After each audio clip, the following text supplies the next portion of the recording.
This is Gentry Todd with the Charleston Transplant Podcast, and it is cold in Charleston. If you haven't felt it yet, just walk outside. But instead of doing today's scheduled tax reform discussion, I figured instead it would be an opportune time to discuss the 5 top ways to prep your Charleston home for unseasonably cold weather. So let's get right into it. The first way to prep your home, I would say personally, number 1 is pipe installation.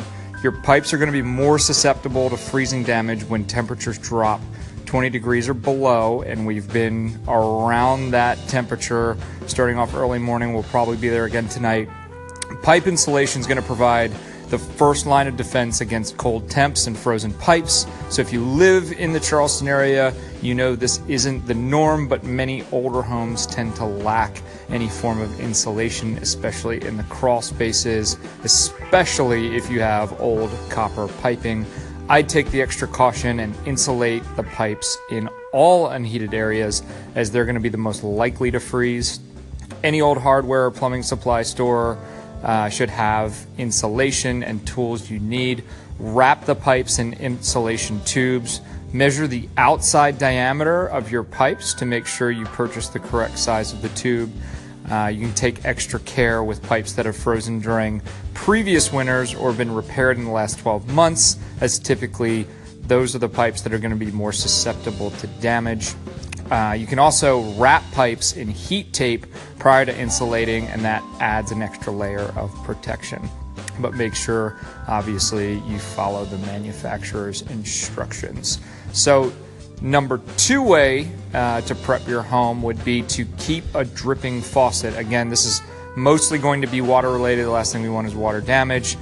So keep a dripping faucet. On the days when temperature is expected to drop below freezing, simply turn faucets on along exterior walls to create a small, steady drip. This eliminates pressure that can build between the faucet and ice blockage. So even if pipes freeze, it won't necessarily burst. That's where we're going to avoid damage and therefore high costs of repair.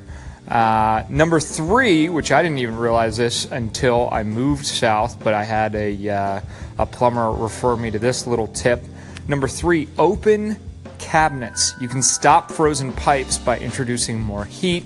Open all sink base cabinet doors along exterior walls to allow more heat to reach those pipes. I wouldn't have thought of it, but actually makes a whole lot of sense. Number 4, out of the top 5 ways to prep your Charleston home, is fix any exterior cracks. Note any cracks or holes along your outside wall or foundation. Filling those holes and cracks with some form of spray foam insulation or caulking can help cold air from coming into contact with your water pipes during extremely cold weather, like the kind we're having now.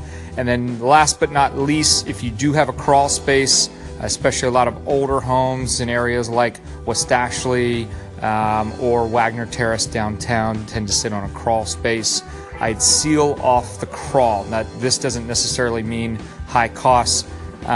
You can literally cover your vents, which are typically there for airflow in the summertime.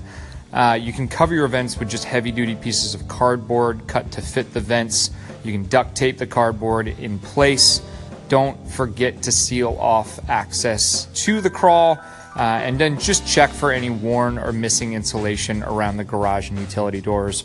That reduces the amount of cold air in the area and minimizes your pipe's vulnerability to freezing. So that about covers it. Those are my top 5 ways to prep your Charleston area home for what we currently have, which is extremely cold temps and a pending freeze tomorrow during a wintry mix where we may even get upwards of 1 to 3 inches of snow. So stay safe out there. If you can avoid the roads, please do. The bridges do tend to freeze. The less people we have on the roads, the better. And this has been Gentry Todd with another Charleston Transplant Podcast. Thank you.